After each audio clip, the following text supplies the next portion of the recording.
I'm Nicole Stengle, and this is my SafeStart story. I was lucky enough to grow up in South Dakota, the beautiful, expansive Great Plains, the Midwest, South Dakota. In high school, I was very social. I had lots of friends, and I would participate in a number of sports. Now, one thing is, if any of you have played sports that you know, is if you're participating, you don't always get to spectate the same season. So if you play basketball, you miss a lot of football. If you play volleyball, you miss a lot of wrestling or gymnastics. And I was no different. And there was one time my senior year where the planets aligned and things came together. And we didn't have a Saturday tournament, and the wrestling team had a pretty significant regional tournament to send them to state. So we lobbied our coach, please, can we have early practice, and then we could go to this tournament and we can watch our friends, please. And he obliged, and we were all excited. So the second lobbying I had to do was for John and Karen. Those are my parents. Please, we have an early practice. Can we just go? And the one thing to know about South Dakota is you can drive when you're 14. So at that point, by the time I was a senior, I had already been driving 3 years. So of course I had known everything there is to know about driving in all weather conditions because I grew up driving in South Dakota. And so my parents said, yes, Nicole, make it a day trip, leave after practice, come home right after the tournament. We trust you, you're good. So great. So I woke up early Saturday morning, got my stuff together, went to practice, went home, showered, picked up my 3 best friends, and off we went to the nearby city to watch this wrestling tournament. Now, the other thing to know about South Dakota is when I say nearby city, I'm saying it's 150 miles away. But again, in South Dakota, that's not obnoxious to think you're going to drive a couple hours, 2.5. It's no big deal.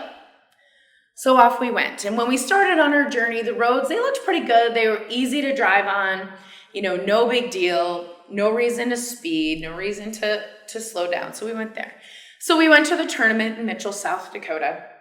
We sat in the gym all day. And during the time that we were in the gym, the conditions outside had changed a little bit.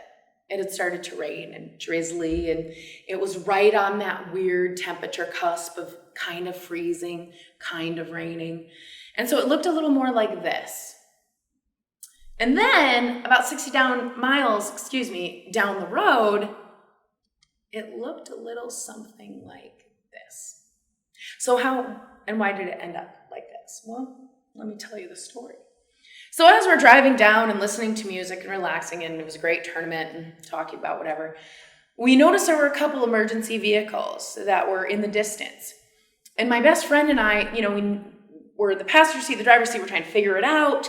We're looking very intently on these emergency vehicles. And I'm beginning to slow down, assessing what these emergency vehicles are. And what we realized is, there was one emergency vehicle taking up the left-hand side of the road and one emergency vehicle taking up the right-hand side of the road. So in order for us to pass this, we were going to have to go through it like a football through a goalpost. But again, I've been driving 3 years. It's no big deal. The roads seem fine. It's a little bit rainy and dark, but we'll be fine. So steering so intently, what I failed to notice are some other things. I failed to notice 2 other vehicles already in the ditch. So the second thing I didn't notice was the shelter belt. Now, for those of you who don't know or understand what a shelter belt is, it generally contains and shelters a farmstead, but then it also creates some very unique drift patterns, some unique wind patterns, etc., slightly off the road, which led to the third thing that I didn't notice, and that was black ice. And any of you who know what black ice is or have driven on it, you know one thing, it's black ice. You don't see it till you're on it, till you're sliding, till you catch yourself. So there was a fourth thing that you don't see here that I also didn't notice until this moment. At some point between the wrestling tournament and right now, I had taken off my seatbelt. I don't know why. I don't know when. I don't know why I didn't even put it back on. But I do know that I didn't have it on that moment. And remember when I said the last thing I saw were those lights? Well, that's because I hit the back of the police car. That's right, I slid right into it. It went flying across one side of the road. We spun around the other side of the road, and I was gripping that steering wheel so hard, I actually bent it forward. And I still starred the windshield. I had not realized I had even starred the windshield until it was pointed out. And knowing that I started, knowing it could have been a lot worse, right? I could have probably gone right through that windshield. My best friends were all buckled in, a little shaken, a little sore, but perfectly fine. We all walked away. Cop walked away, everyone else did. What's interesting to note is as we were sitting there, 2 more cars went in the ditch. So it is not uncommon for many people to not be in the right states and exhibit the right errors. So that is my SafeStart story. Let's talk about it. Elements, were all the elements of a good SafeStart story in there? Yeah, I think so.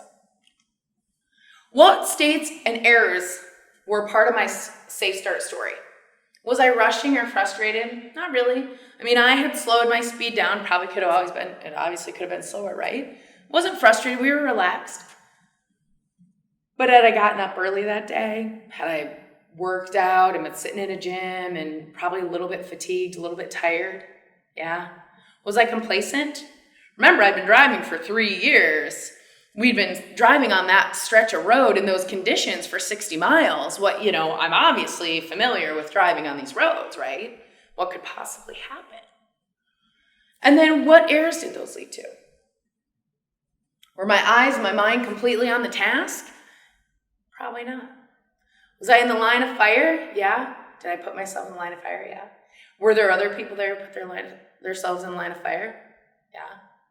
That police officer probably put himself in the line of fire, knowing that there were people obviously sliding all over the road. Yeah.